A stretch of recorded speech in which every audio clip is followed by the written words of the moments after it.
દર્શક મિત્રો, નવજીવન ન્યૂઝમાં આપનું સ્વાગત છે। આજે નર્મદા જિલ્લા પંચાયતના પ્રમુખ અને ઉપપ્રમુખની વરણી કરવામાં આવી।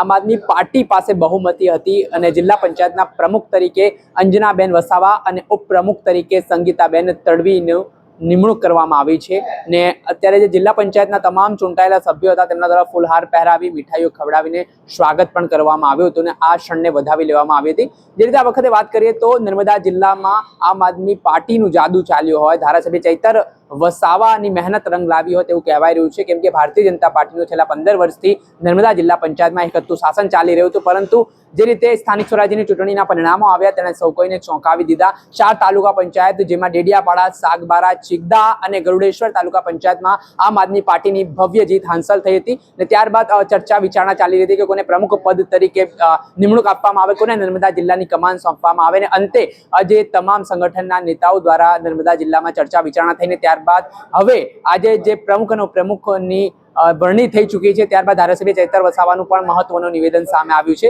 જેમાં તેઓ કહી રહ્યા છે કે નર્મદા જિલ્લાના જે છેવાડાના ગામ સુધીની સમસ્યાઓ છે તે સમસ્યાઓને લઈને લોકો સુધી તેઓ પહોંચવાનો પ્રયાસ કરશે। લોકોના કામો છે તે ત્વરિત નિરાકરણ આવે તે માટેના પૂરતા પ્રયાસો તેમના તરફથી રહેશે। સાથે જ જે અલગ અલગ જગ્યાએ કૌભાંડો થયા છે, મનરેગા કૌભાંડનો મુદ્દો હોય કે પછી જિલ્લા પંચાયતમાં ભારતીય જનતા પાર્ટીના શાસનમાં પણ જે મનરેગામાં કૌભાંડની વાત સામે આવી રહી છે તે મુદ્દે તેઓ તપાસ કરાવશે અને જે કોઈ પણ આમાં દોષિત ઠેરશે તેની સામે કડકમાં કડક કાર્યવાહી કરવામાં આવશે। સાથે જે આમ આદમી પાર્ટીના જે છેલ્લા થોડાક દિવસથી ઉમેદવારોના અપહરણના મામલાઓ સામે આવી રહ્યા છે, આજે દાહોદના ધાનપુરમાં પણ આજે આમ આદમી પાર્ટી તાલુકા પંચાયત બનવા જઈ રહી હતી, પરંતુ ક્યાંક ને ક્યાંક તેમના ઉમેદવાર પર હુમલો થયો, તેને લઈને પણ ધારાસભ્ય ચૈતર વસાવાએ પ્રહાર કરવાની શરૂઆત કરી હતી। પેલા સાંભળો શું કહી રહ્યા છે ધારાસભ્ય ચૈતર વસાવા। આજે નર્મદાની જનતાએ આમ આદમી પાર્ટીને જિલ્લા પંચાયતમાં પૂર્ણ બહુમતી આપી છે, ત્યારે પ્રથમવાર નર્મદા જિલ્લા પંચાયત આમ આદમી પાર્ટીની બની રહી છે। એમાં પણ સર્વાનુમતે પ્રમુખ તરીકે અંજનાબેન વસાવા અને ઉપપ્રમુખ તરીકે સંગીતાબેન તડવીની નિમણૂક થઈ છે, ત્યારે એમને હું ખૂબ ખૂબ શુભેચ્છાઓ આપું છું। સાથે સાથે નર્મદાની જનતાનો આભાર માનું છું, ગુજરાતની જનતાનો આભાર માનું છું કે તમારા બધાના સહકાર થકી જ આ શક્ય બન્યું છે। જનતાએ સાબિત કરી દીધું છે કે એક બાજુ ભાજપના મોટા મોટા વાયદાઓ હતા, એમના વડાપ્રધાનથી લઈને એમના મુખ્યમંત્રી ઉપમુખ્યમંત્રીઓના આ વિસ્તારોમાં ડેરા હતા, છતાં પણ એમના સત્તાના નશા સામે, એમના ઘમંડ સામે, અહમ સામે અમારા સામાન્ય લોકોને વિજયી બનાવીને એ નર્મદાની જનતાએ સાબિત કરી દીધું છે કે આજે પણ લોકશાહી જીવંત છે, સંવિધાનને બચાવવા જનતા આગળ છે। ત્યારે અમે જનતાને ખાતરી આપીએ છીએ, અમારા જિલ્લાના પ્રમુખ સહિતની તમામ સમિતિઓના અધ્યક્ષો અને અમે બધા પરામર્શ કરીને આવનારા દિવસોમાં નર્મદાની જનતાના સમસ્યાઓના પ્રશ્નોના નિરાકરણ કઈ રીતના આવે એના અમારા તમામ પ્રયાસો હશે અને અમે ખાતરી આપીએ છીએ સુખમાં અને દુઃખમાં અમારા તમામ લોકોની સાથે ઊભા હશે। ભૂતકાળની અંદર જે મનરેગાની અંદર કૌભાંડના જે આક્ષેપો અમારા દ્વારા જ કરવામાં આવ્યા હતા, હવે એ જે કૌભાંડ થયા હોય સંભવત, તો શું એની તપાસ થશે? આજે જિલ્લા પંચાયતમાં અમારા પ્રમુખ શ્રીમતી અંજનાબેન પણ અહીંયા ઉપસ્થિત છે, ત્યારે હું આપને ખાતરી આપું છું જે પણ મનરેગામાં ભૂતકાળમાં મટીરિયલના કામોમાં જે કૌભાંડો થયા છે એને આવનારા દિવસોમાં સ્થળ પર તપાસ કરવાથી લઈને તમામ બાબતો અમે ધ્યાન પર લઈશું। સાથે સાથે નર્મદા જિલ્લામાંથી પર ડે અમારો લક્ષ્યાંક હશે કે પર ડે 10,000થી પણ વધારે લોકોને રોજગારી મળે અને દર વર્ષે બધા જ લોકોને 100 દિવસથી લઈને 125 દિવસની રોજગારી દરેક ગામમાં મળે, એ અમારા આવનારા દિવસોમાં પ્રયાસ હશે। ખાસ કરીને નર્મદા જિલ્લાના આદિવાસી વિસ્તારોમાં કેટલો અત્યાચાર થાય છે અને સ્ટેચ્યુ ઓફ યુનિટી પર ઘણા આદિવાસીઓનો પ્રશ્ન છે, એ બાબતે કેટલું તમે નિરાકરણ લાવવાનો પ્રયાસ કરશો? ચોક્કસ, તમે જોયું હશે 30 વર્ષના ભારતીય જનતા પાર્ટીના શાસનમાં આ નર્મદા જિલ્લામાં ઊંચી ઊંચી પ્રતિમાઓ બનાવી છે, મોટા કોરિડોર બની રહ્યા છે, મોટા મોટા પ્રોજેક્ટો આવી રહ્યા છે અને એક બાજુ ચાપટ જેવા ગામમાં જવા માટેનો રસ્તો નથી। તમને હું પૂછવા માંગુ છું, શું ચાપટમાં રહેનારા લોકો એ માણસો નથી?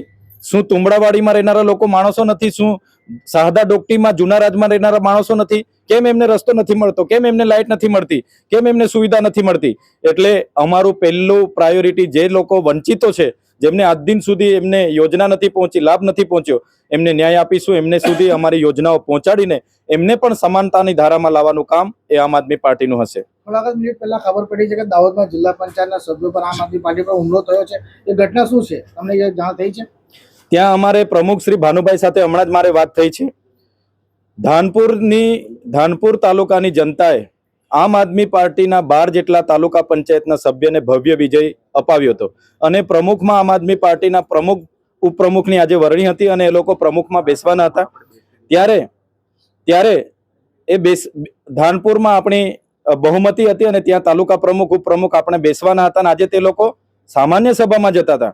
ત્યારે ત્યાંના ભાજપના અસામાજિક તત્વોએ રસ્તામાં મોટા ઝાડ કાપીને અમારા ઉમેદવારોની 4 ગાડીઓ રોકી અને 4 ગાડીઓ પર આંધાધૂંધ ફાયરિંગ કર્યું છે, પથ્થરમારો કર્યો છે અને તીરકામઠા ચલાવ્યા છે, જેમાં ઘણા લોકો ઈજા પણ થયા છે અને લોકોને ખેંચમતાણ કરતા ઘણું વાગ્યું પણ છે. છતાં અમારા લોકો ઝૂક્યા નથી, ડર્યા નથી અને સામાન્ય સભામાં પહોંચ્યા છે અને અમારા પ્રમુખ આજે ત્યાં બેઠા છે.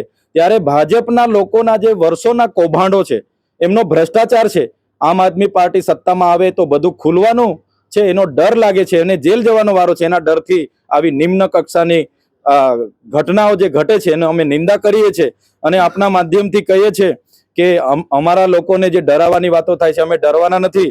આવનારા દિવસોમાં ઈંટનો જવાબ અમે પથ્થરથી આપવાના છે. ચૈતરભાઈ, મનરેગામાં ભાજપના જિલ્લા કક્ષાના નેતાઓએ પોતાના પરિવારોને શ્રમિક તરીકે નામ લખાવીને હાજરી પુરાવીને પૈસા લીધા છે, એમની સામે તમે કોઈ એક્શન લેશો? એની અમે તપાસ કરાવીશું. જે પ્રકારના પુરાવા અમારી જિલ્લા પંચાયતના પ્રમુખશ્રીના હસ્તક આવશે, પુરાવાના આધારે જે પણ કાર્યવાહી કરવાની થશે એ કોઈ પણ હશે એમના પર કાર્યવાહી અમે કરાવીશું. જે તે આપણે સમગ્ર બાબતને લઈને વાત કરી. આજે આમ આદમી પાર્ટીના રાષ્ટ્રીય અધ્યક્ષ અરવિંદ કેજરીવાલ પણ નર્મદા જિલ્લામાં આવી રહ્યા છે. એક ભવ્ય રોડ શો કરવાના છે અને આ વિજય યાત્રા રેલી નામ આપવામાં આવી છે. તેમાં મોટી સંખ્યામાં બપોરે 5 વાગે છે તે આમ આદમી પાર્ટીના કાર્યકરો, ધારાસભ્યો તેમજ સંગઠનના નેતાઓ છે તે આ રેલીમાં જોડાવાના છે અને એક 2027 ને લઈને મેસેજ પણ આપવાના હોય તેવી વાત સામે આવી રહી છે. ત્યારે જોવાનું રહ્યું કે આગામી દિવસોમાં સૌ નવા જૂની થાય છે. દર્શક મિત્રો, આવા જ નવા વિડીયો સાથે આપણે માહિતગાર કરતા રહીશું, એટલે નવજીવન ન્યૂઝ જોતા રહો.